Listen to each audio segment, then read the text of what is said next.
An uncle enters his brother-in-law's home and finds his nieces scrubbing the bathroom in tattered clothes. But what they tell him about their father makes him break down in tears and grow furious. The squeaking of the iron gate echoed across the unkempt yard like a cry for help. Frank hesitated, his hand still gripping the rusty bars that stained his fingers a ruddy orange. Something was fundamentally wrong with this house he had known for so many years. The lawn, once meticulously trimmed by Brian every Saturday morning, now resembled a small urban jungle, with uneven tufts reaching knee-high in places. Broken toys dotted the stone path to the door like tiny plastic islands in a green, neglected sea. A one-armed doll stared at him with its single remaining eye, half buried among the weeds. An upside-down fire truck had lost 2 wheels and most of its red paint, exposing the metal beneath like an open wound. The doorbell wasn't working, a detail Frank found disturbing, considering Brian's obsession with keeping everything in order. His fingers tapped against the peeling wood of the door, sending a dull echo through the house. The late October sun filtered lazily through the dusty curtains, creating golden shafts that danced in the still air, revealing specks of dust drifting like tiny planets in a microscopic galaxy. Brian. His voice sounded louder than he intended in the sepulchral silence of the house, bouncing off the walls like an unwelcome intruder. A muffled thump upstairs made his heart leap. Quick footsteps, too light to belong to an adult. Children's whispers mingled with the sound of running water. Frank took a deep breath and pushed the slightly open door. The sight inside hit him like a punch to the gut. The entryway, once decorated with family photos arranged in perfect symmetry, now displayed only lighter patches on the wall where the frames used to hang. Some photos lay shattered on the floor, covered by a thin layer of dust, as though no one had the courage to pick up the pieces. The staircase leading to the second floor seemed steeper than he remembered, the steps groaning under his feet as if protesting his intrusion. Frank climbed slowly, guided by the muffled sounds of running water and movement. The hallway upstairs was steeped in gloom, except for a sliver of light escaping beneath the bathroom door, a golden crack in a world of shadows. "Faster, Sophia. Daddy said we have to finish before he comes back." Hannah's voice, even in a whisper, carried an urgency that didn't belong to a 6-year-old. The door opened before Frank could knock, revealing a scene that would forever be etched in his memory. 2 little girls kneeling on the bathroom floor froze like statues at the sight of him, small, battered cleaning brushes in their hands. The stifling smell of cleaning products made his eyes burn. Hannah, the older one, had her brown hair pulled into a makeshift ponytail, rebellious strands framing a face disturbingly serious for her 6 years. Her oversized t-shirt was soaked at the hem and stained with bleach. Tiny cuts and scratches marked her exposed arms like a map of secret battles. Beside her, Sophia, who had barely turned 5, clutched a brush almost as big as she was, as though it were a shield. Her green eyes, identical to her mother's, were wide and fixed on the unexpected visitor. Her knees were red and bruised from the cold floor, and the floral dress she wore, a gift Frank recognized from last Christmas, was faded and patched in several places. "Uncle Frank!" Sophia's whisper sliced through the silence like a razor, but she didn't move, as though her small feet were glued to the wet floor. Hannah gripped the brush handle more tightly, her knuckles whitening, her body tense like a violin string about to snap. The bathroom itself was spotless, in surreal contrast to the rest of the house. The mirror gleamed, the faucets shone, and every tile looked scrubbed clean of even the smallest trace of dirt.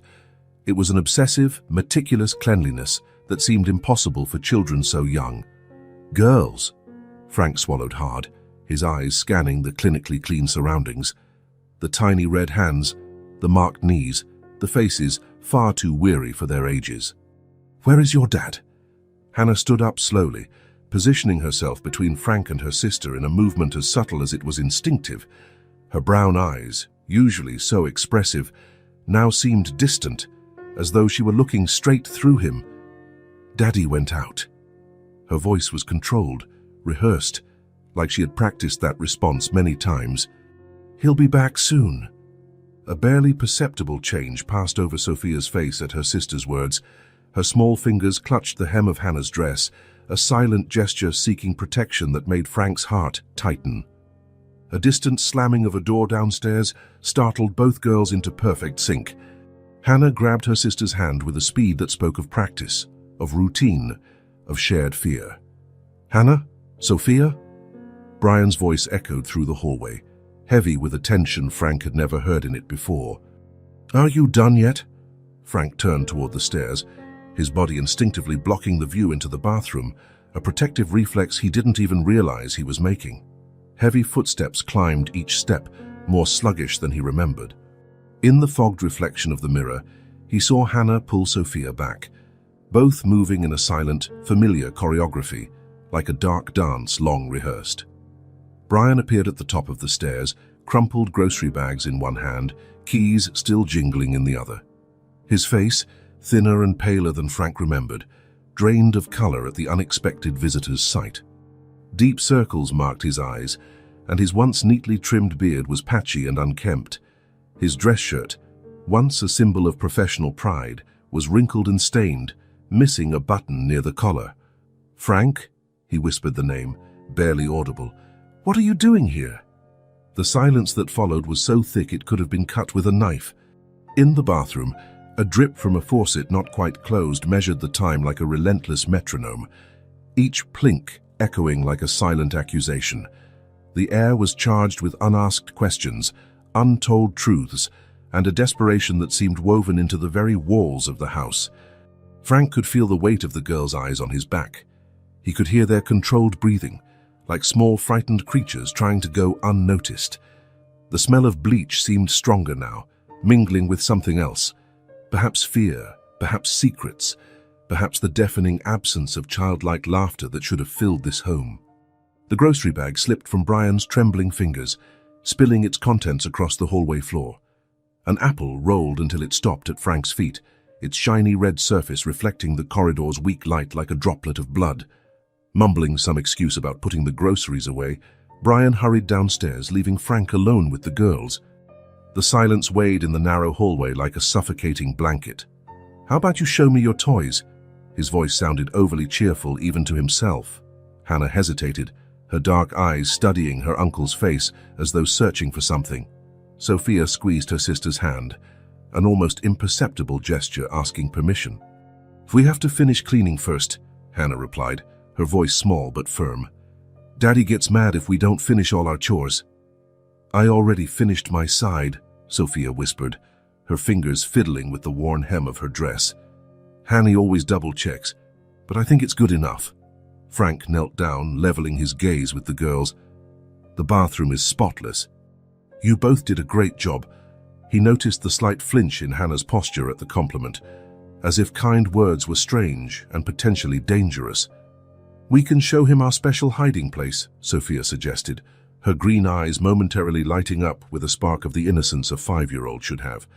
"Sophia," Hannah reprimanded her, though her voice held more fear than anger.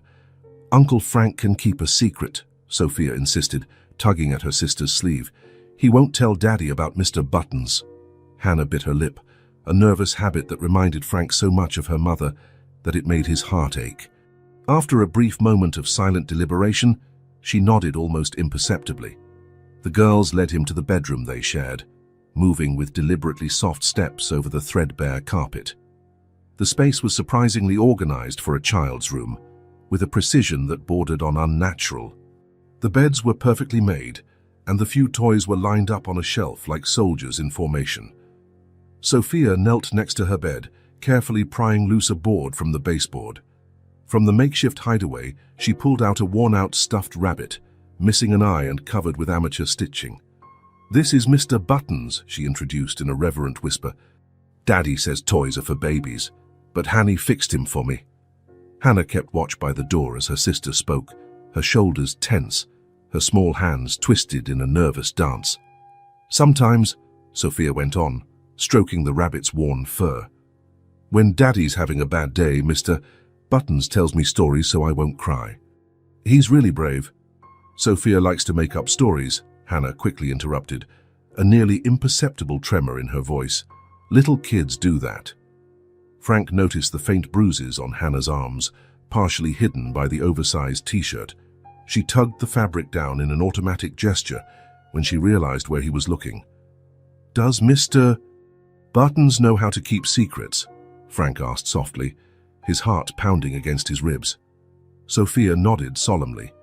"He keeps all the important secrets, like when Daddy breaks things, or when—" "Sophia!" Hannah cut in, her voice sharp with panic. "Remember what Daddy said about talking too much." Sophia's face turned pale, and she clutched the rabbit tightly against her chest. "Sorry, Hanny. I forgot." Frank felt sick to his stomach as he witnessed the way the two girls exchanged weighted looks. A silent language developed in adversity. "You know," he began, choosing his words carefully, "when I was little like you two, I also had a special friend, a teddy bear named Charlie, who helped me when I felt scared or sad." Hannah watched him with an unsettling intensity, as if trying to decide whether he was truly trustworthy. Sophia, still clutching Mr. Buttons, moved a bit closer. "Mr. Buttons says you seem nice," she murmured, "like Mommy used to be." The use of the past tense made Frank wince. Sarah had been gone for 8 months, taken by a car accident that left much more than physical scars. "Mommy always knew when we needed hugs," Sophia continued, her voice fading to a whisper. "Now we only have Mr. Buttons. And Hanny, of course." Hannah sat on the edge of the bed, letting Sophia snuggle up next to her. The protective gesture was both touching and devastating, a 6-year-old burdened with the responsibility of caring for her younger sister. "Sometimes," Hannah spoke so softly Frank had to lean in, "when things get hard, we hide here. Sophia tells stories to Mr. Buttons and I—" She stopped, swallowing. "I try to be brave like Mommy was." "And you are very brave," Frank assured her, noting how she quickly brushed away a tear with the back of her hand. A noise downstairs made them both jump. Hannah hurriedly snatched Mr. Buttons, returning him to his hiding place with practiced efficiency. "Don't tell Daddy," Sophia pleaded, her big eyes full of fear. "He says big girls don't need toys. We have to be strong."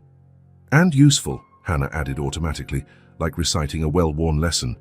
"Useful girls don't cause trouble." The sound of footsteps on the stairs made them freeze.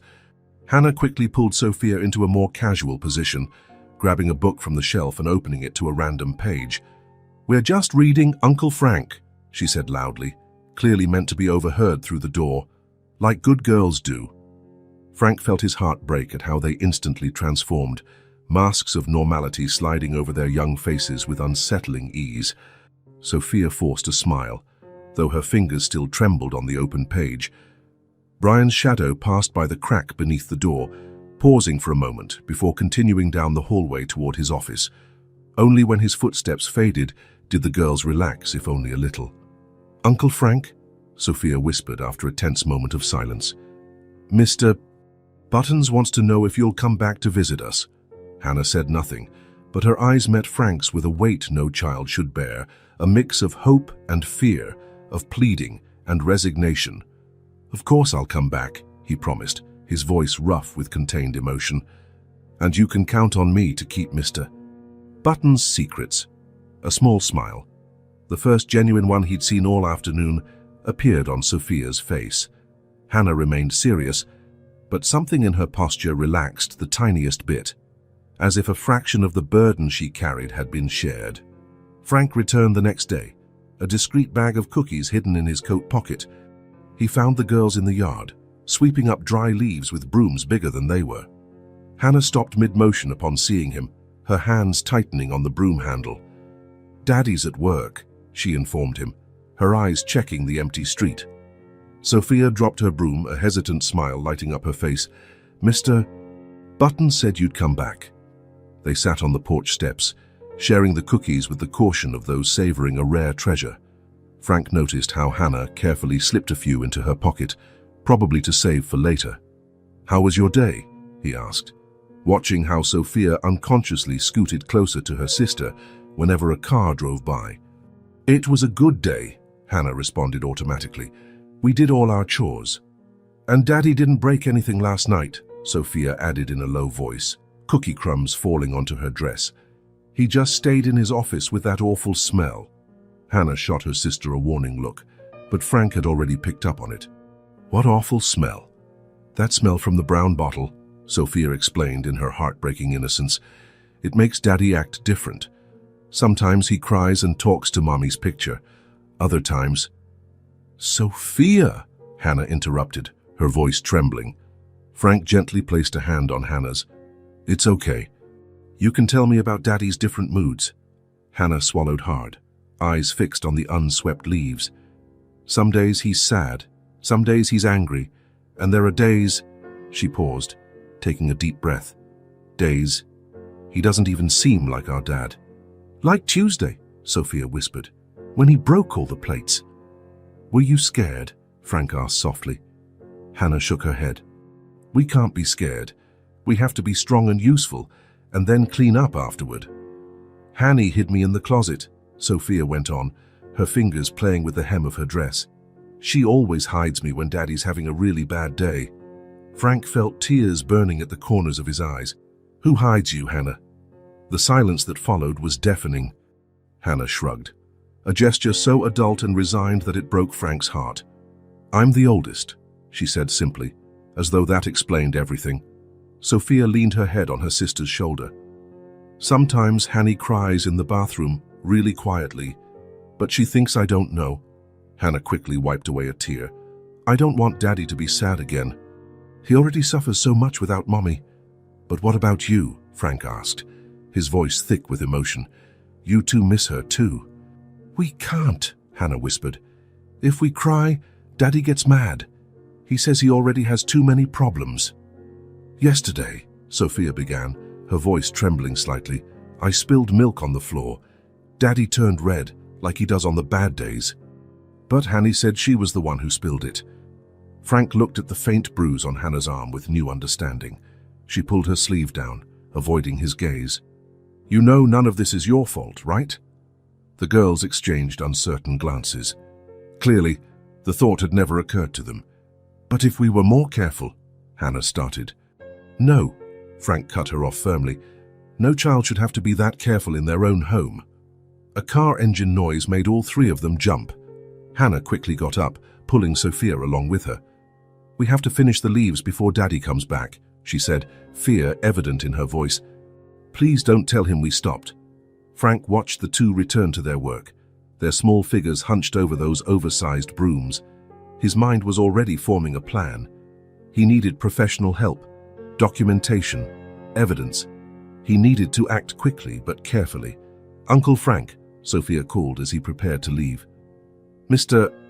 Button said you're different from the other grown-ups who sometimes visit. Different how? You look at us, Hannah replied quietly. Really look. Frank felt his chest tighten. I promise I'll keep looking, and I'll do something about what I see. The girls didn't reply, but something shifted in their eyes, a small spark that might have been hope. For 3 days, Frank observed the house discreetly, jotting down patterns in a small black notebook. Brian left at 7:15 a.m., always yelling last-minute instructions through the door. The curtains remained drawn until he departed, at which point Hannah carefully opened them, letting timid strips of light into the house. The phone never rang. The mailman passed by without stopping. No visitors, except for the beverage delivery man who showed up twice a week, carrying brown boxes to the office at the back of the house. That morning, Frank parked farther away and waited for Brian to leave. He found the girls cleaning the windows when he approached, Hannah teetering precariously on a chair. Do you ever get visitors sometimes? He asked casually, helping her step down.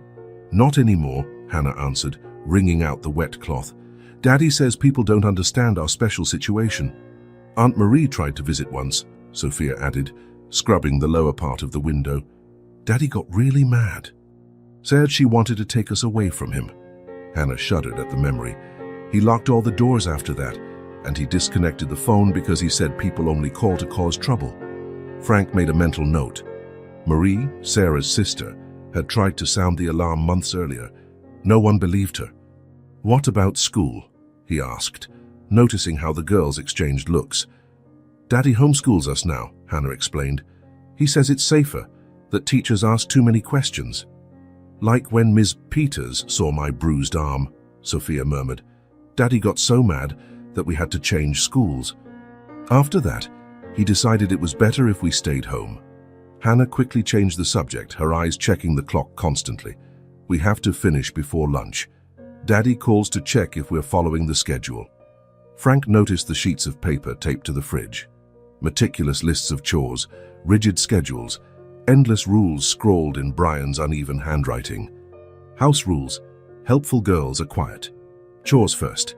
Always do not answer the door or phone. Do not talk about family matters. Keep the house spotless. Do not bother Daddy in the office. No crying, no complaining, no making noise. Do not mention Mommy. He checks each item, Hannah explained, noticing Frank's gaze. If something isn't perfect, does he yell? Frank asked softly. Sometimes, Sophia answered. Other times he gets really quiet, which is worse. He says we're ungrateful, that he does everything for us, that we'll end up alone if we don't learn. He mentions Mommy during those times, Hannah added, her voice barely a whisper. Says she abandoned us, that only he really cares. Frank felt his stomach churn. The classic pattern of isolation and emotional manipulation was becoming clearer with every revelation. Yesterday he tore up my drawing, Sophia continued, silent tears trickling down. I'd drawn Mommy with angel wings, but he said we shouldn't be thinking about her, that it hurt him too much. Hannah hugged her sister. He cried after that, said he was sorry. He always says sorry, says he just wants to protect us from the bad world out there. Do you believe that? A heavy silence. Sometimes, Hannah admitted, when he's sober and kind, he seems like our old dad, tells stories, makes promises. Her voice trailed off. But then the brown bottle smell comes, and everything changes. Frank discreetly documented the visible bruises on his phone while the girls worked. He photographed the rules, the locked liquor cabinet, the prescription medication in the bathroom. A social worker came once, Hannah remarked as they put away cleaning supplies. Daddy rehearsed with us for days about what we should say, how to smile, how to look happy. He said they'd take us away if we weren't convincing, Sophia finished, that we'd never see him again. Did you believe him? We didn't know what was true, Hannah answered. We still don't.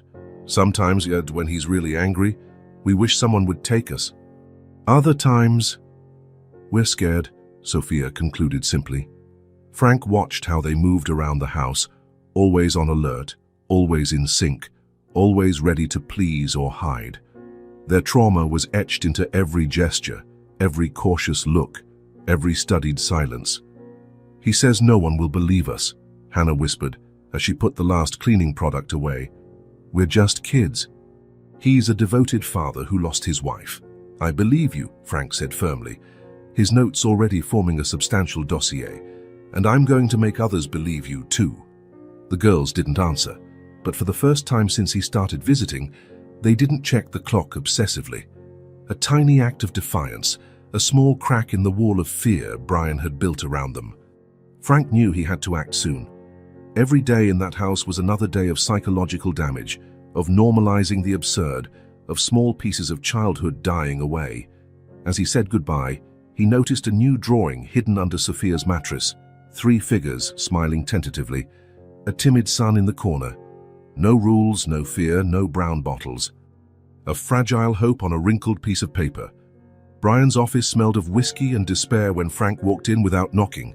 The curtains were drawn, casting a sickly dimness over everything that made it more menacing. Brian looked up from the half-empty bottle, his expression flickering from surprise to anger in seconds. How did you get in here? His voice was slurred, but his eyes gleamed with a dangerous lucidity. Hannah let me in, Frank replied, staying close to the door. After you yelled at her for spilling a glass of water. Brian rose abruptly, the chair scraping against the floor. You have no right to barge into my house like this. No right to question how I raise my daughters. Your daughters? Frank kept his voice measured, though his fists clenched.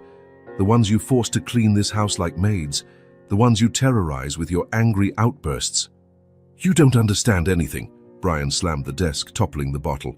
I lost Sarah. I lost everything. I'm doing the best I can. Upstairs, a muffled thump, likely Hannah shepherding Sophia into their usual hiding spot. Frank stepped forward. Your best. That's what you call isolating your daughters from the world, manipulating them with fear, turning two little kids into your caretakers." Brian stumbled around the desk, his face red with fury and alcohol. "Who do you think you are, coming into my house, poisoning my daughters against me?" "I'm someone who cares about them enough not to stay silent," Frank said, pulling out his phone. "And I'm not alone in this." Brian's expression changed when he saw the photos. The bruises, the rules, the prescriptions, the empty bottles. His face drained of color. "You can't prove anything," he whispered, but there was fear in his voice now. "I'm a devoted father, everyone knows that, including the social worker who'll get these pictures, or the police." Frank took another step. "Or Marie, who tried to warn everyone months ago." "Marie?" Brian spat the name like venom. "That meddler who tried to steal my daughters. She tried to save them, just like I'm trying now." Brian moved with surprising speed for someone so drunk, grabbing the front of Frank's shirt. "You're not taking them away from me. They're my daughters, my family." "They are people, Brian." Frank didn't back down. "Not your property, not your slaves, not your victims." "Shut up," Brian roared, shoving Frank against the wall. Footsteps overhead signaled the girls had heard, making both men pause. "Daddy," Sophia's voice trembled. "Is everything okay?" "Go back to your room, sweetheart," Brian called, forcing a sickly sweet tone. "Daddy's just talking to Uncle Frank." Frank used the distraction to break free. "Talking? That's what you call your violent outbursts. What do you call what you do to your daughters?" "I love my daughters," Brian staggered. "I do everything for them. I protect them from the world." "No, Brian. You protect yourself. You use them to avoid facing your own pain, your guilt, your inability to cope with losing Sarah." The mention of his wife's name acted like a trigger. Brian lunged again, but this time Frank was ready. He kept recording on his phone, capturing Brian's wild rage, his threats, the stench of alcohol. "I've already notified the authorities," Frank informed him, maintaining his distance. "I have weeks of records. The girls' statements, photos, videos, medical records Marie kept." "You can't do that," Brian whispered, all fight draining from his body. He sank heavily into the chair. "They're all I have left. Which is why you need help."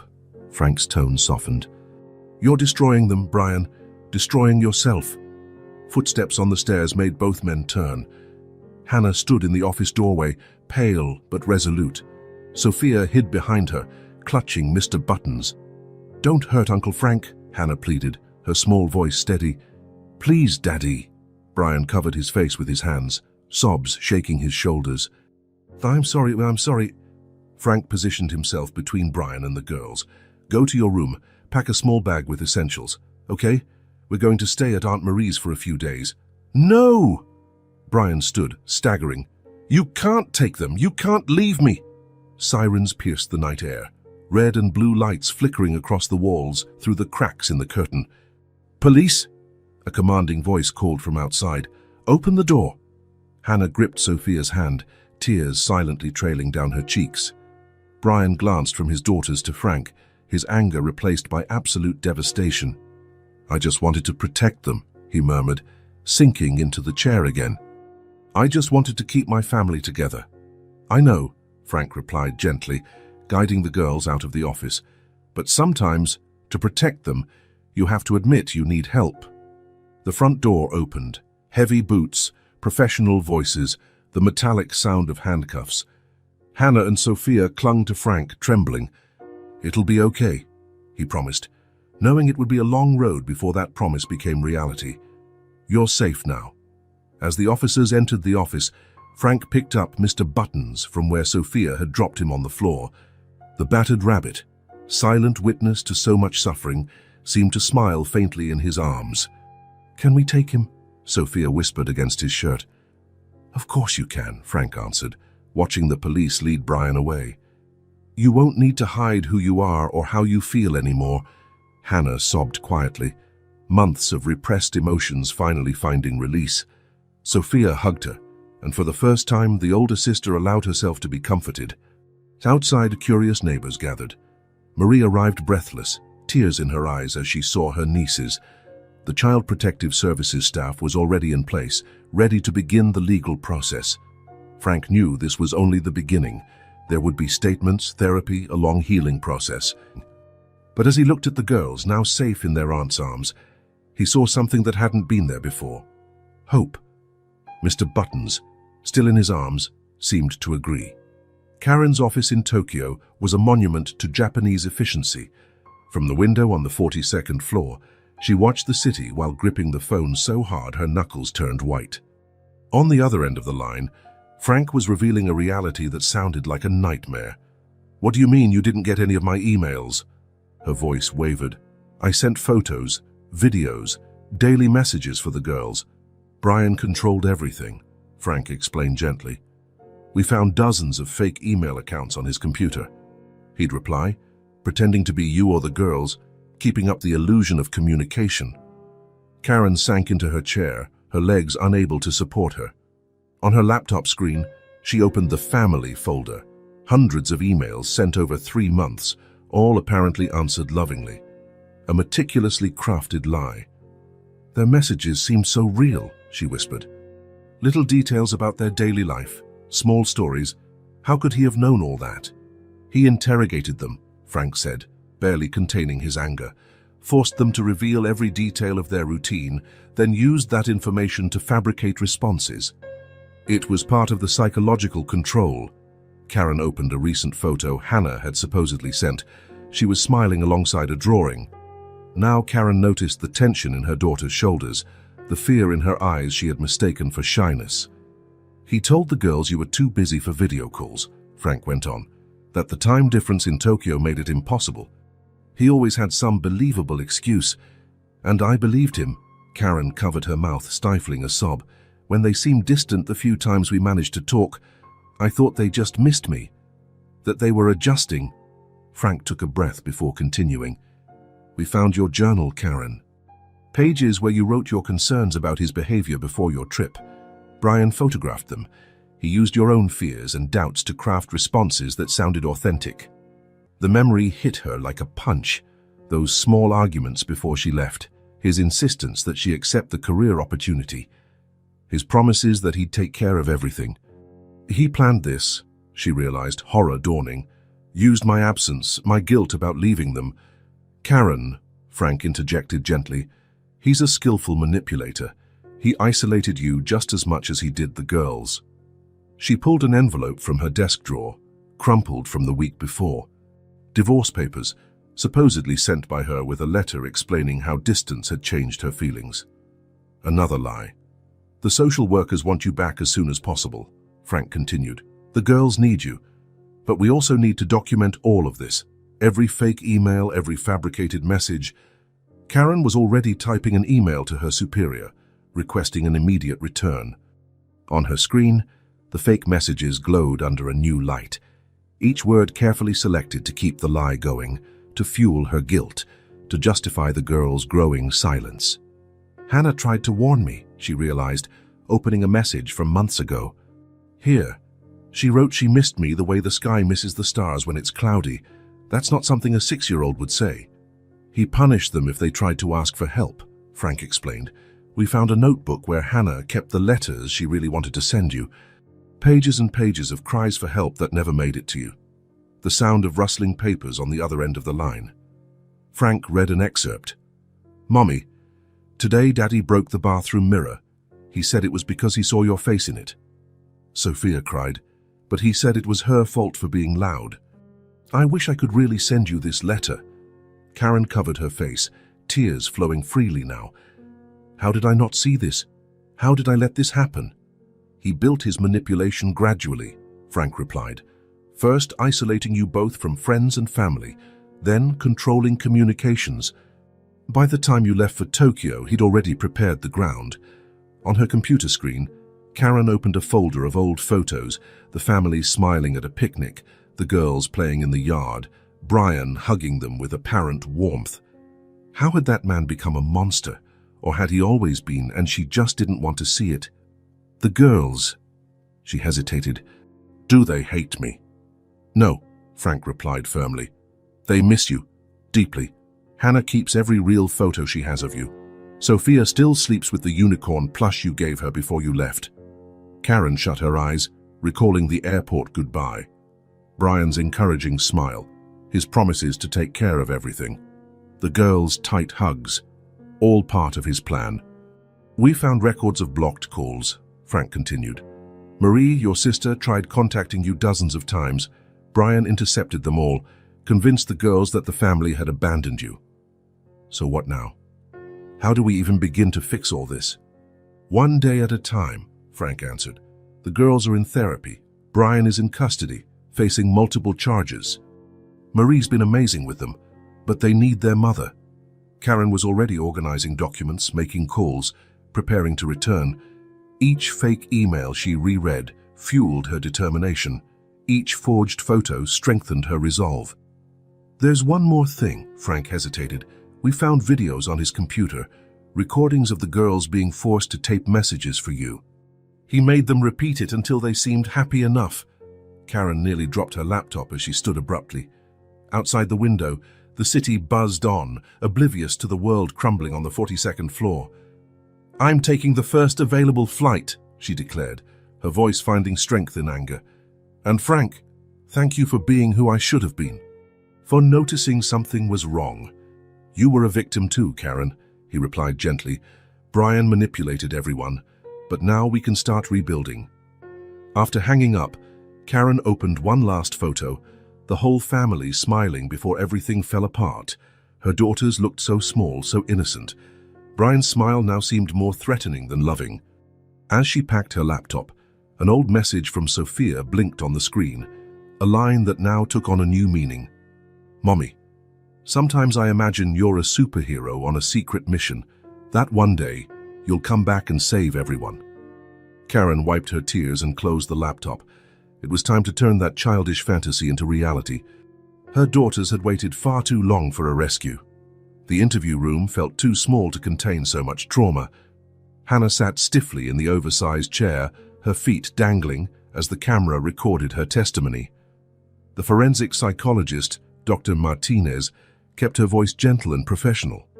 "Can you tell me about the house rules, Hannah?" The girl's fingers twisted in her lap. There was a list on the fridge, 10 main rules. Daddy would check it 3 times a day. "And what would happen if one of the rules got broken?" Hannah looked at her hands. "It depended on his mood, on how he smelled from the brown bottle." In the observation room, Karen clutched Frank's hand so tightly it hurt. Through the mirrored glass, they watched their eldest daughter piece together months of horror with painful accuracy. "Medical reports confirm consistent patterns of neglect and psychological abuse," murmured Dr. Thompson, the family's attorney. "Hannah's diary is going to be crucial evidence." On the adjacent monitor, they replayed Sophia's interview from the previous week. The younger girl clutched Mr. Buttons as she described how her sister protected her, hiding her in the closet during Daddy's storms.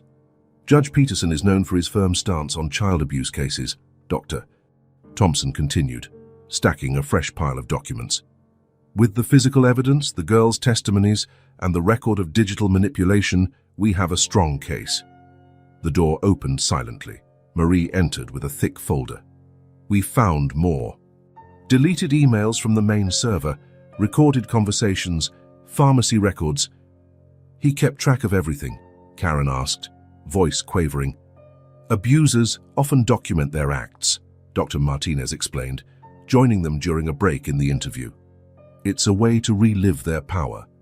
In the interview room, Hannah was now describing the fabricated email system with her mother. "Daddy made us tell him everything about our day. Then he'd write emails pretending to be us. If we didn't tell it right." Her voice failed. Dr. Martinez gently offered her water. "We must prepare the girls for a courtroom confrontation," Dr. Thompson warned. "Brian is demanding the right to question them directly." "Absolutely not," Karen and Frank said in unison. "I agree," Dr. Martinez intervened. "I suggest video testimony. A direct confrontation would be devastating to the progress we've made." On the monitor, Sophia was showing her interviewers the scars on her knees. "We had to clean until it was perfect. Hannah always said it was her fault when I got hurt, but it wasn't true.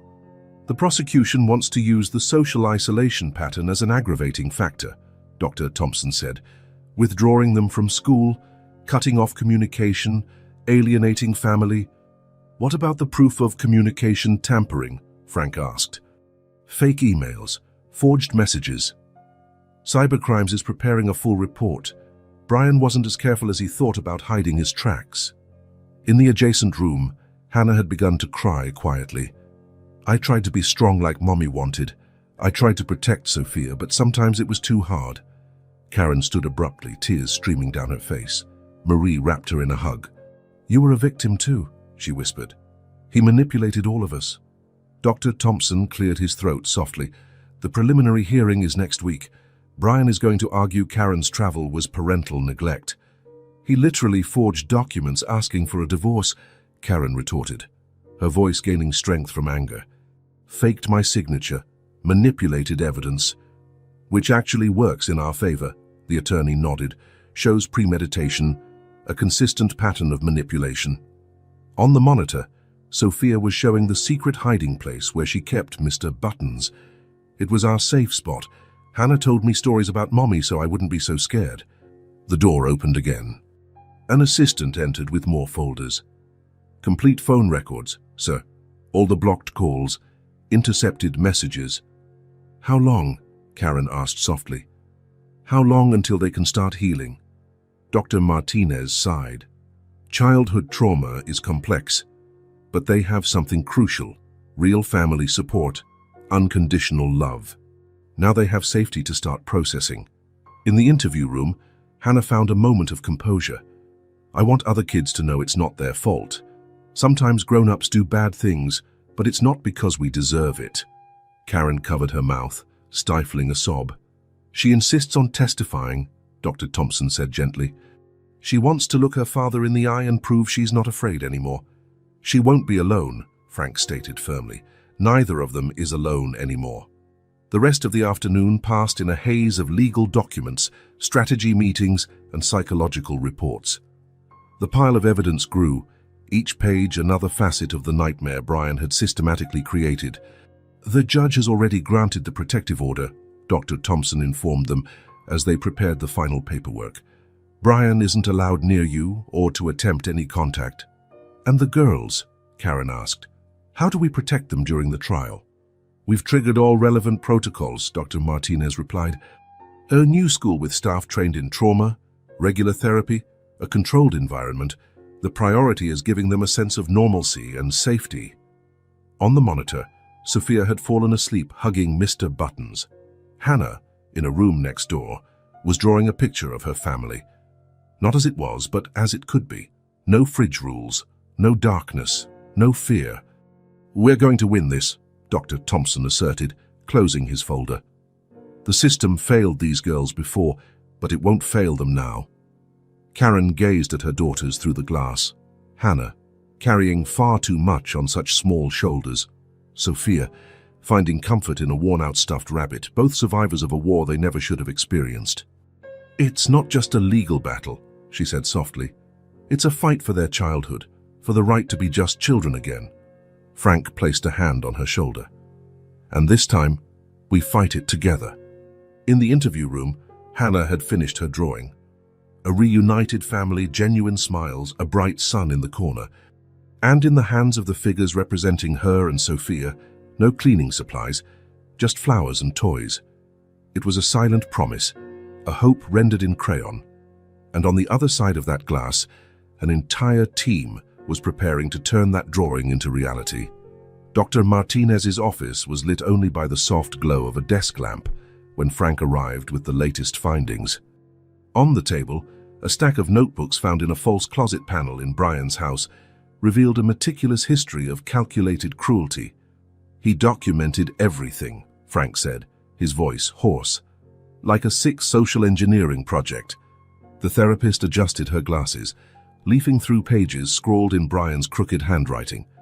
Detailed notes on each discipline moment, each psychological manipulation, each piece of childhood stolen. March 15th, she read quietly. Hannah tried to call Karen. Punishment protocol, Burger 3, 4 hours in the basement. Sophia cried, additional protocol implemented. Effectiveness. High. Karen, sitting on the sofa with shaking hands, listened as the therapist laid bare the extent of the nightmare.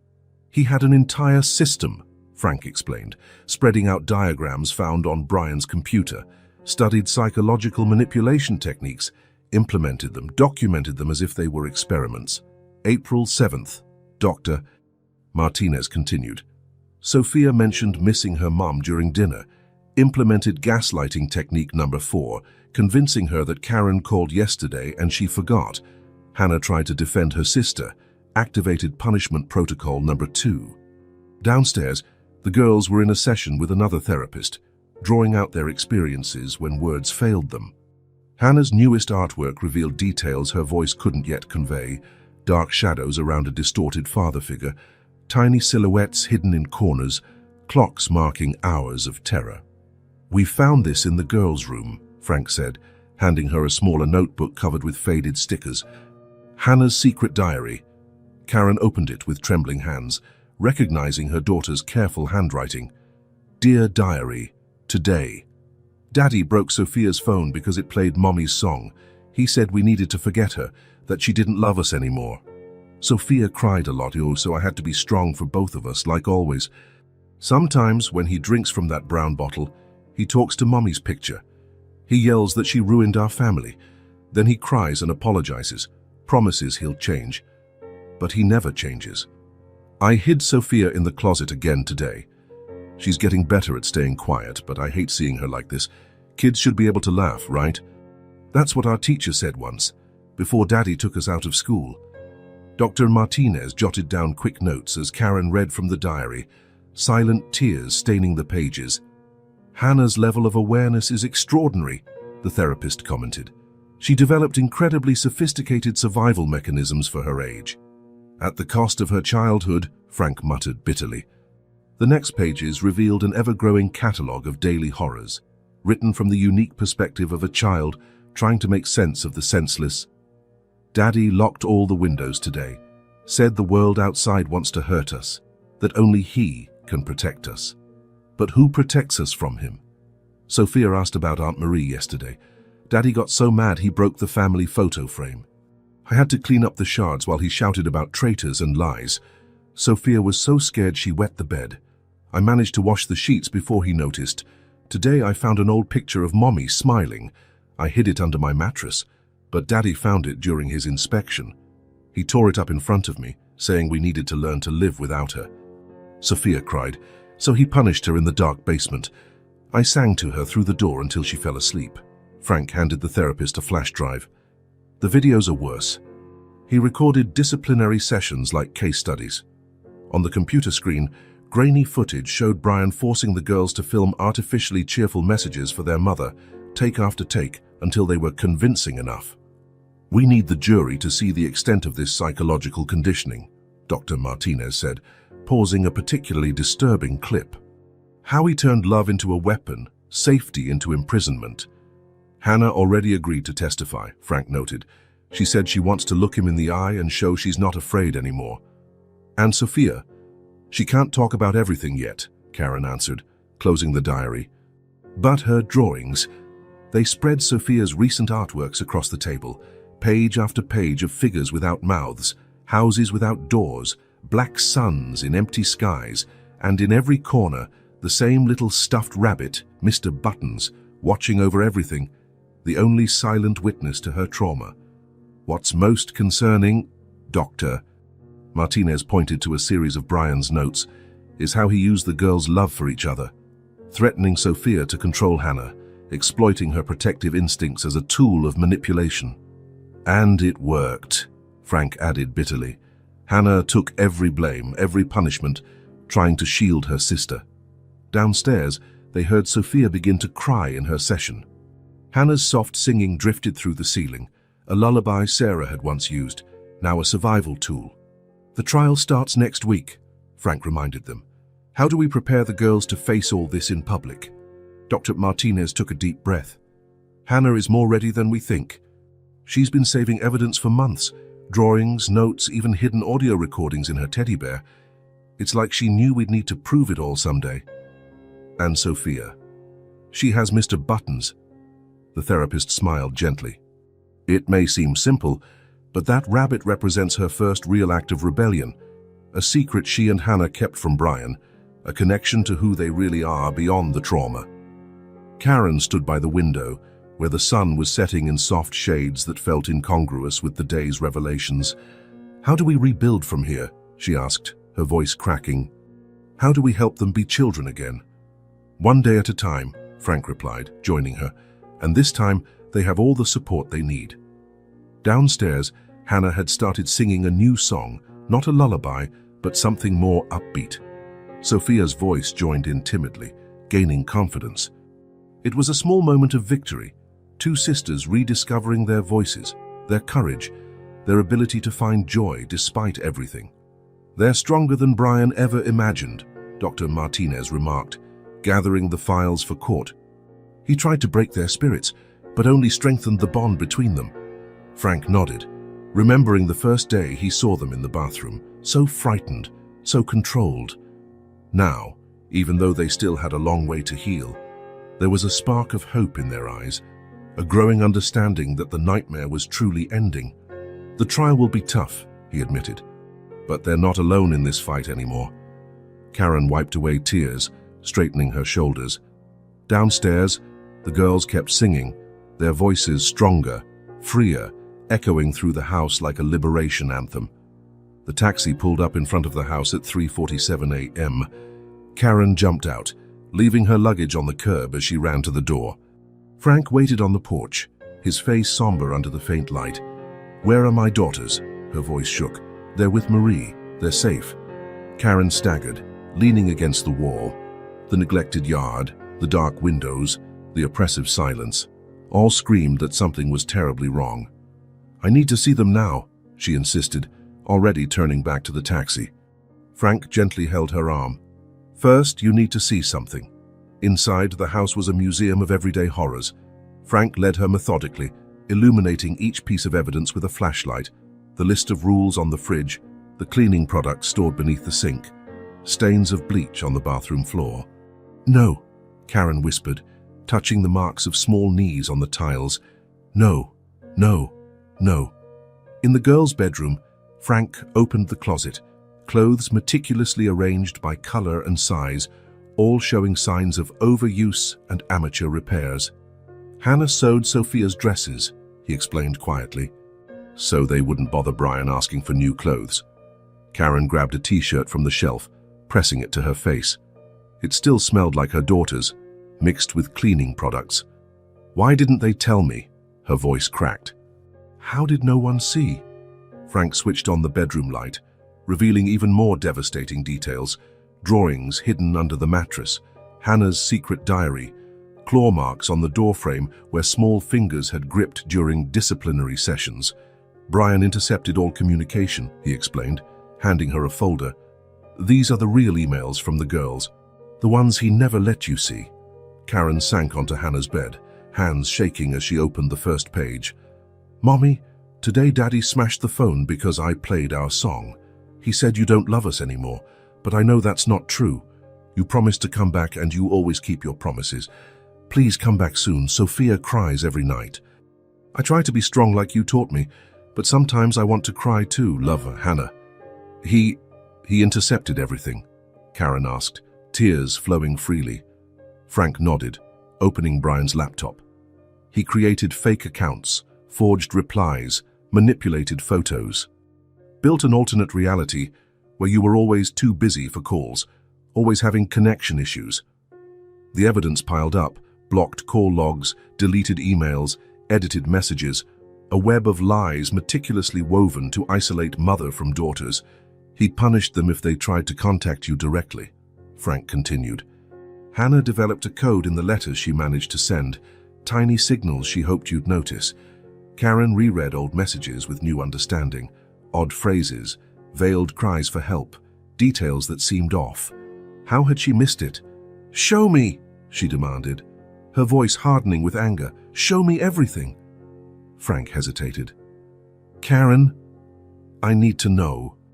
I need to understand what I allowed to happen to my daughters." The next hours were a descent into hell. Frank revealed every documented detail: systematic punishments, progressive isolation, constant psychological manipulation. Karen oscillated between devastating sobs and shocked silence. Hannah protected Sophia, Frank explained as they climbed to the attic. Took blame, accepted punishments, kept her hidden during Brian's worst outbursts. In the attic, they found more evidence: empty bottles hidden away, prescription medications, an elaborate surveillance system. Brian had monitored every move the girls made, every attempt at communication, every small act of defiance. How could he? Karen whispered, clutching a torn photograph of herself, one Brian used during awareness sessions where he forced the girls to list reasons why their mother had abandoned them. He'd been planning this for a while, Frank answered. Your work trip was the chance he was waiting for.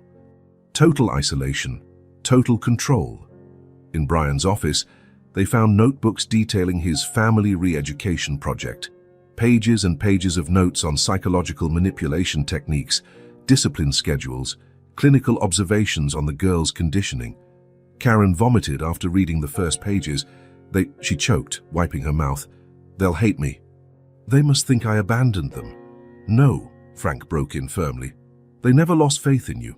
Hannah kept your pictures. Sophia still sleeps with the unicorn you gave her. By the time they finished their tour of horrors, the sun was beginning to rise. Karen sat on the living room floor, surrounded by evidence of her absence: manipulated photos, intercepted letters, small cries for help that never reached her. How do I even start fixing this? She asked, her voice raw from weeping. By being here now, Frank said, helping her to her feet. They need their mother. Not guilt, not anger, just you. I want to see them. They're waiting. Marie has been keeping them safe, but... He hesitated. You need to be prepared. They've changed, Karen. Trauma changes people. In the car on the way to Marie's house, Karen held the last drawing they had found in the girls' room. A smiling family under a bright sun. No shadows, no fear. In the corner, Hannah's careful handwriting. Someday when Mommy comes back. That day is today, Karen whispered to herself, drying the last of her tears. It was time to be strong for her daughters. Time to begin the long journey of healing. Marie's house appeared in the distance, lights on in the guest room where two small silhouettes were waiting. Karen took a deep breath, bracing herself for a moment that would change everything. The reunion not just with her daughters, but with the truth Brian had so methodically hidden. It was time to truly bring her girls home. The front door slammed hard enough to rattle the windows. Brian stumbled in, reeking of whiskey and fury. He stopped short at the sight of Karen sitting in the darkened living room, illuminated only by a lamp, her tear-streaked face set in determination. What a surprise, he smirked, but his eyes stayed cold. My busy wife finally found time for her family. Where are my daughters? His words were slurred. They're safe. Karen remained seated, fingers gripping a manila envelope filled with evidence. Away from you! Brian's grin vanished. What do you think you're doing? Learning the truth. She spread photos across the coffee table, documented bruises, secret diaries, records of abuse, all of it. Brian took a step forward, his veneer of civility slipping. You don't know anything. I protected them, kept our family together while you built your precious career. Protected? Karen stood, trembling with rage. Is that what you call psychological torture, manipulation, abuse? Shut up, he roared, knocking over a vase. You abandoned us. I did what needed to be done, forcing our daughters to clean until their hands bled. Locking Sophia in the basement, making Hannah take blame that wasn't hers. Each accusation made Brian retreat a step, fury mixing with something new, fear. You can't prove anything. But his voice shook. Karen switched on the main light, revealing Frank standing quietly in the hallway, recording. Brian turned ashen. The fake emails, Karen continued, her voice gaining force. The blocked calls, the girls' recorded testimonies. We have it all. Brian. They're my daughters. He lunged forward. You're not taking them. Frank stepped in, but Karen raised a hand to stop him. This was her moment. They're not your property, they're children. Children you terrorized, isolated, systematically broke. I kept them safe. Brian clutched his head. Wild. The world out there. You don't understand. I had to keep them close, had to make them understand. Understand what? Karen asked quietly. That love means fear, that family means prison. You weren't here, he whispered, tears falling. You weren't here to see how they cried for you, how they asked when Mummy was coming back. So you punished them for missing me? Karen's voice wavered. Forced them to pretend everything was fine while you destroyed them from inside. Brian staggered toward the wall, where a family photo still hung askew. I love them. It hurts so much. No, Brian. You love the idea of control, of power, of dominance over 3 lives that aren't yours to control. He turned abruptly, charging at Karen with clenched fists. Frank intercepted him, shoving him against the wall. That's enough, Frank growled. The police are on their way. And this time, we have enough evidence to keep you away from them for good. You can't do this, Brian struggled. They're my daughters, my family. Not anymore. Karen opened the door to reveal 2 police cars parked outside, lights flashing silently. It's over, Brian. The nightmare is over. As the officers came in, Brian collapsed in on himself, sobbing, begging. Karen watched coldly while they handcuffed him, his threats turning into pathetic pleas. Please, he wept. I can't live without them. I don't know how. You should have thought of that before turning our home into a prison, Karen replied, before stealing their childhood. When the last police car pulled away, Karen finally let her legs give out. Frank caught her before she fell. How could I have been so blind? She sobbed. How did I not see it? He fooled everyone, Frank answered softly. What matters is that you're here now, that they have a chance to start over. At Marie's house, 2 girls slept curled up together, for the first time in months, not fearing being woken by screams or punishments. Mr. Buttons rested between them, no longer needing to hide. Karen picked up the phone and called her attorney. It was time to make it official, ending not just a marriage but a cycle of abuse that had stolen so much from her daughters. Dr. Thompson, I want to file for divorce and I need the strictest protective measures possible. When she hung up, dawn was breaking. Frank brought over 2 cups of coffee, sitting beside her on the couch. What do we do now? She asked. We heal, he replied simply. Together, one day at a time. Karen nodded, watching the sky grow brighter. In a few hours, she would go get her daughters, begin the long journey of reconnection and recovery. It wouldn't be easy. Trauma leaves deep scars. But for the first time in months, there was real hope on the horizon. The nightmare was over. The battle to recover had only just begun. The smell of pancakes filled Frank's kitchen on a Sunday morning. Hannah was on her tiptoes at the stove, no longer out of obligation but by choice. Sophia, perched on the counter with Mr. Buttons in her lap, kicked her legs and hummed softly. Can I add chocolate to mine? She asked tentatively, still testing the boundaries of her new freedom. Of course you can, sweetheart, Karen replied, kissing her forehead. As much chocolate as you want. 3 months had passed since the night of the confrontation. Moving into Frank's house had initially been a practical decision, a neutral space, free from the toxic memories of the old home. But gradually, it was becoming something more. A true home. The flowers we planted are blooming, Hannah announced, serving perfectly round pancakes. No longer out of fear of punishment, but for the simple joy of doing something well. The garden had been Dr. Martinez's idea. Children need to watch things grow, she'd said. They need to understand that after winter, spring always returns. The thrice-weekly therapy sessions were intense but essential. Hannah was slowly learning to be a child again, to stop carrying the weight of the world on her small shoulders. Sophia was finding her voice again, her laughter no longer stifled by fear. Uncle Frank, Sophia called, chocolate dripping down her chin. Can you tell that story again? About the princess who saved the kingdom? Frank smiled, sitting down with his coffee. Storytelling had become a nightly ritual. Tales where princesses were strong, monsters could be defeated, and families always found their way back together. You know what I like most about that story, Hannah commented, settling with her own stack of pancakes. The princess didn't have to pretend to be happy. She could be sad, angry, scared, and still be strong. Karen swallowed hard, exchanging a meaningful glance with Frank.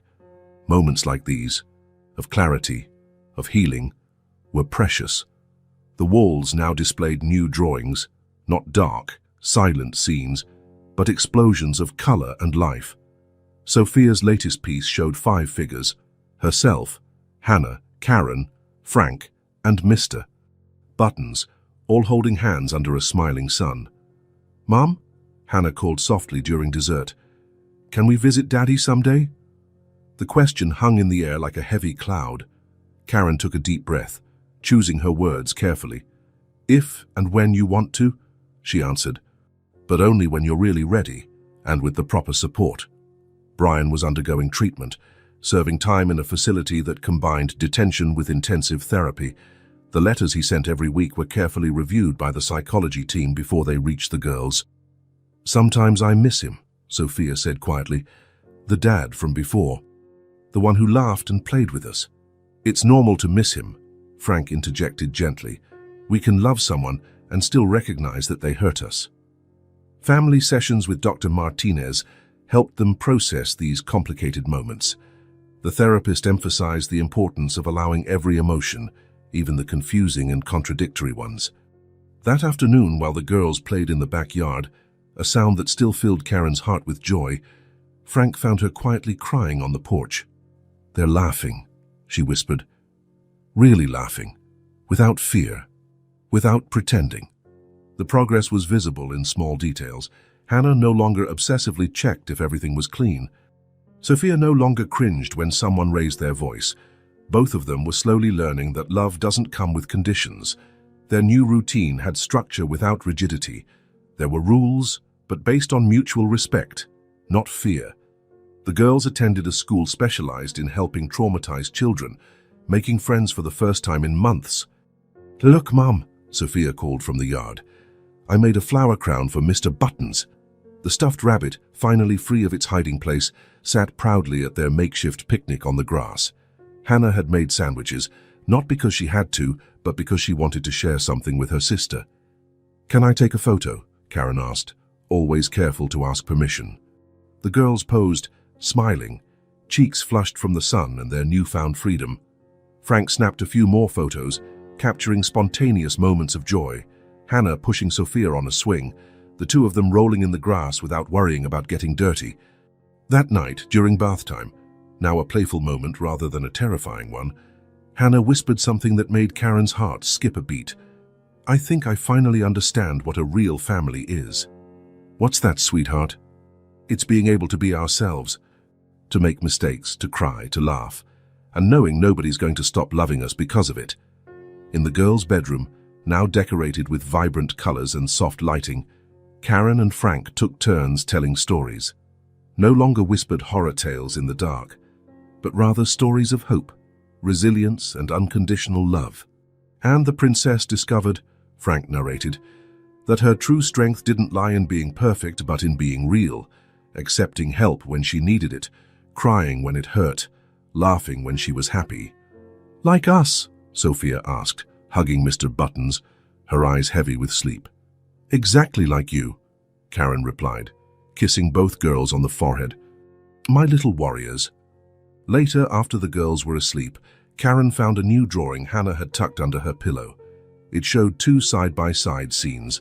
In the first, a dark house filled with shadows. In the second, a new home bathed in light and color. In the corner, written in her careful handwriting, were the words, "Now I know the difference between surviving and living." Frank found her crying again, but this time they were tears of relief, gratitude, and hope. "They're going to be fine," he said softly. "We all are," Karen replied, watching her daughters sleep peacefully for the first time in a long while. The healing journey was far from over.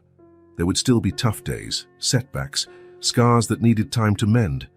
But now there was something new on the horizon, the promise of a dawn without fear, of a reclaimed childhood, of a family rebuilt on a foundation of true love and understanding. The aroma of freshly brewed coffee and buttered toast filled the kitchen on a Saturday morning. Hannah adjusted the pink apron, a gift from Frank, which she now wore proudly rather than dutifully, while she scrambled eggs for the family breakfast. Sophia, seated on the counter with her legs swinging, was drawing in her new art notebook. "Look, Mom!" Sophia held up her drawing, her eyes gleaming. "It's us at yesterday's picnic." Karen moved closer to admire the artwork. No more blank faces or black suns. The paper burst with vibrant colors, genuine smiles, a family under a bright blue sky. In the corner, Mr. Button sat with a small flower crown Sophia had made for him in art class. "It's wonderful, sweetheart," Karen said, kissing the top of her head and breathing in the scent of children's shampoo, a fragrance that made her silently grateful for such simple moments of normalcy. Frank walked in carrying grocery bags from the local market. "Who's ready to bake cookies today?" "Me," Sophia exclaimed, hopping off the counter and running to help with the bags. No longer out of fear of being useless, but out of the pure joy of helping out. Hannah, watching from the kitchen, gave a small smile. "Can we make those chocolate chip ones Aunt Marie taught us?" 6 months had passed since they moved into Frank's house. What began as a temporary refuge had grown into a genuine home, each room filled with new memories steadily replacing the old. The living room, once formal and barely used, now displayed the cheerful signs of daily family life, children's books scattered on the couch, toys stored in colorful baskets, recent photos capturing genuine moments of happiness. The largest one, prominently displayed above the fireplace, showed 4 generations gathered together. Karen with the girls, Marie and Grandma Elizabeth, all beaming at a recent Sunday lunch. In the garden, the flowers Hannah and Sophia had planted months before were blooming in bursts of color. Each new bud was celebrated like a small victory, a symbol of the family's own rebirth. "Uncle Frank," Sophia said as they measured out the cookie ingredients. "Can you tell that story again?" "The one about the phoenix rising from the ashes." Frank smiled, beginning the tale that had become one of the girls' favorites. The story of a magical bird that, even after everything burned to the ground, found strength to be reborn, stronger and more beautiful than before. Hannah, carefully measuring the flour, by choice now, not out of fear, chimed in. "We're like the phoenix, right? Rising again after the fire." Karen swallowed hard, exchanging a knowing look with Frank. These flashes of wisdom still caught her off guard. The morning turned into an impromptu celebration of life and love. Flour flew, laughter echoed, and nobody cared about the mess in the kitchen. Hannah, once obsessed with cleanliness and order, now laughed freely as Sophia drew smiley faces on the unbaked cookies. "Can I take a picture?" Frank asked, ever mindful about asking permission, a practice they all adopted to respect each other's boundaries and choices. The girls posed proudly with their culinary creations, chocolate-smudged faces and genuine smiles. Karen joined in, and Frank set the timer so he could be in the photo too. Mr. Buttons, perched on the counter in a tiny chef's apron, completed the family portrait. In the afternoon, while the cookies cooled and an animated movie played on TV, Karen found Hannah alone in her room, writing in her journal. Not a hidden record of horrors, but a companion where she could freely express her thoughts and feelings. "May I come in, sweetheart?" Hannah smiled, closing the notebook without hurry or fear. "Sure, Mom. I was just writing about today. Was it a good day?" "Really good," she replied, her eyes gleaming. "You know what I like most about being here? We can be happy without worrying someone will get mad about it." Karen sat beside her on the bed, noticing how Hannah no longer tensed at the closeness. Hugs, once tense and reluctant, were now natural and warm. "Mom," Hannah asked after a moment, "do you think I'll ever forget all that stuff?" "No, my love," Karen answered candidly. "Truth was always a household policy. But you'll learn to carry those memories differently, like scars that remind us how strong we are." Downstairs, Sophia's laughter rang out, followed by Frank's playful voice as he imitated cartoon characters. Hannah smiled, a sound that still made Karen's heart leap with joy. "Sometimes," Hannah admitted quietly, "I'm scared I'll wake up and find out this was all a dream, that I'll go back to the old house, the rules, the fear." Karen hugged her, feeling how her daughter allowed herself to relax fully into the embrace, another small everyday miracle. "This is real, my love. As real as the love we have for you and your sister." Evening brought its own kind of magic. Dinner was a collaborative affair, everyone helping in the kitchen out of choice, not obligation. Sophia proudly set the table, placing a small vase of garden flowers in the center. Over dessert, cookies still warm served with milk, Frank surprised everyone with an announcement. "How about we turn the empty office into an art studio?" Sophia's eyes went wide. "So we can paint and draw and make sculptures, collages, any kind of art you want," he replied with a grin. "A space just for creating and expressing yourselves." Hannah, who had recently discovered a talent for watercolor painting, hugged Frank impulsively. These spontaneous displays of affection were still new, still precious. "Can we hang our paintings on the walls?" Sophia asked hopefully. "The whole world can be your gallery," Karen responded, already picturing the hallways turned into a permanent exhibit of children's art. Later, during bath time, now filled with fun and conversation, not fear, Sophia asked a question that caught everyone off guard. "Uncle Frank, are you going to be our new dad?" A heavy silence fell over the bathroom. Karen held her breath, but Frank answered with his usual warmth. "I'm already part of this family in whatever way you want me to be. I don't need to replace anyone. I can just be another person who loves you." Hannah, wrapped in her unicorn towel, thought this over seriously. "Like a chosen family." "Exactly," Karen intervened, relieved. "Family isn't just the people you're born to, but also the ones you choose to stay with you." At bedtime, while Frank told them another story and Karen braided the girl's hair, Sophia made a drowsy announcement. "I think I want to be an artist when I grow up." "You can be anything you want, sweetheart," Karen replied, her heart swelling with happiness at the simple fact that her daughters could dream of the future again. Hannah, already half asleep, murmured, "I want to help other kids, like Dr. Martinez helps us." Frank finished the story, not a hushed horror tale in the dark anymore, but a narrative of hope, love, and infinite possibilities. After the girls drifted off, Karen found Frank on the porch, gazing out at the nighttime garden where fireflies danced among the flowers. "They're really healing," she said, accepting the cup of tea he offered. "All of us are," he answered softly, "day by day, moment by moment." In the girls' room, Mr. Buttons watched over their peaceful slumber, no longer needing to hide.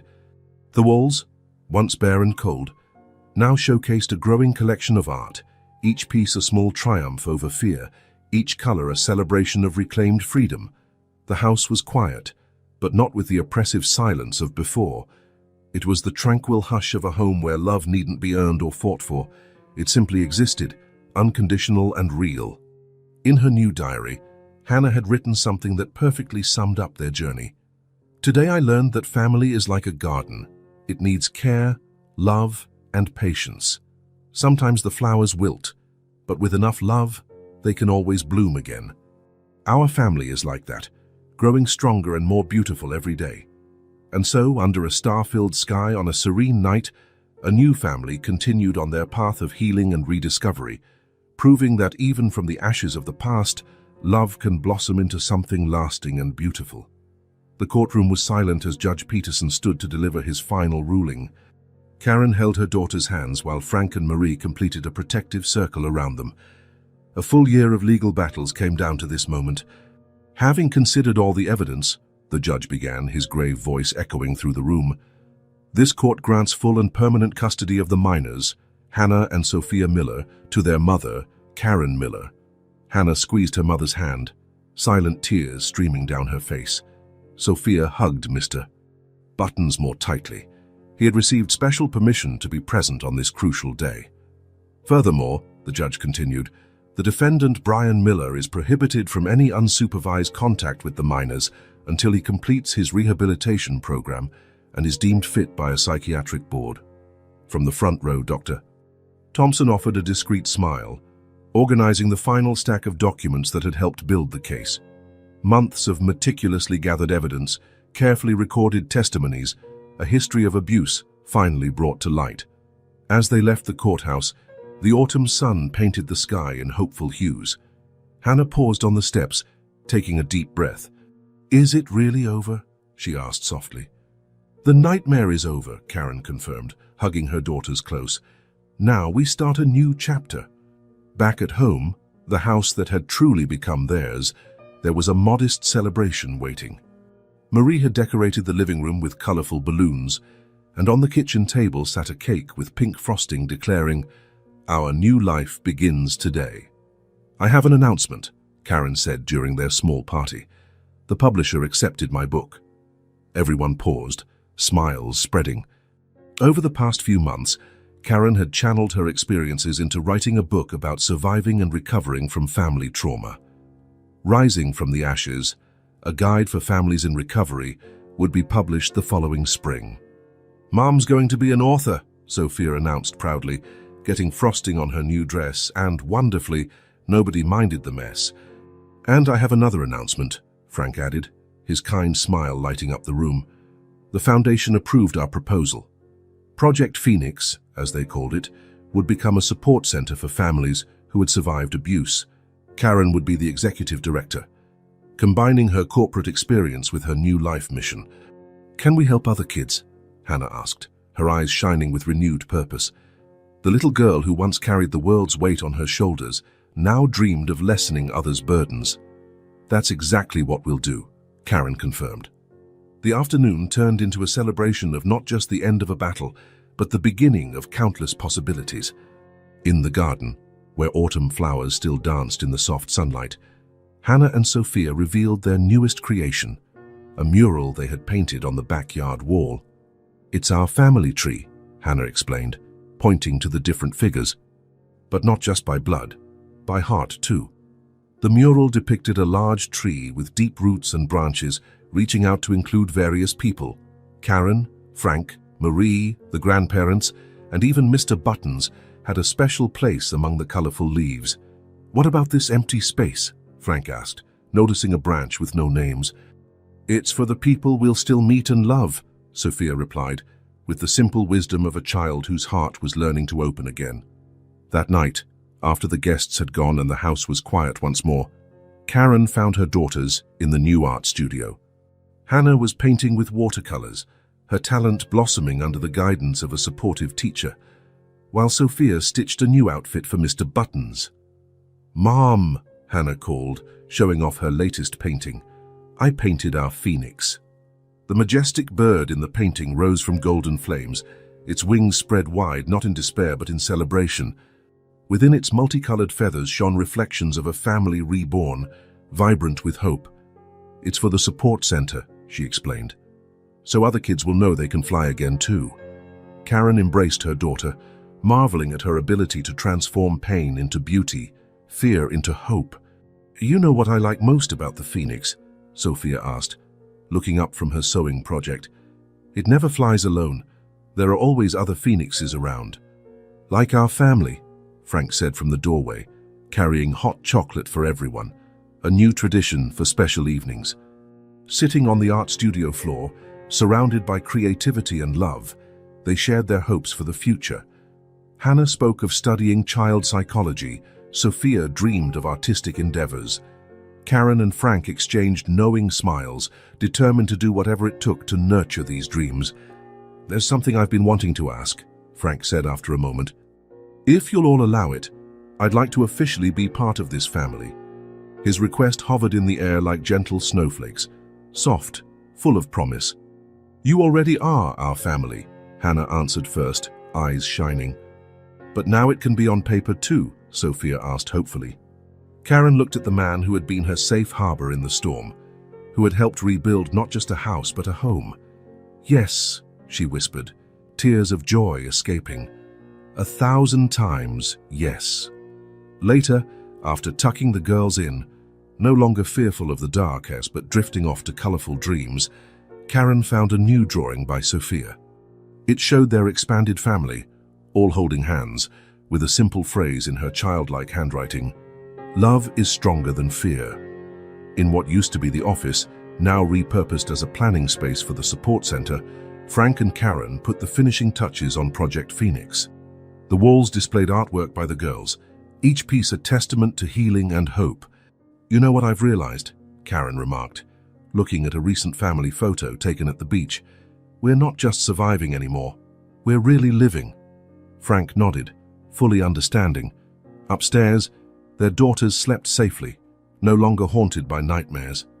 Outside, the flowers continued their eternal cycle of rebirth. And within those walls, one family was proving that true. Unconditional love could heal even the deepest wounds. "To new beginnings," Frank said, raising his cup of tea. "To our family," Karen added, her heart brimming with gratitude and hope. On the wall behind them, Hannah's phoenix seemed to smile, its wings spread wide in an everlasting embrace of protection and love.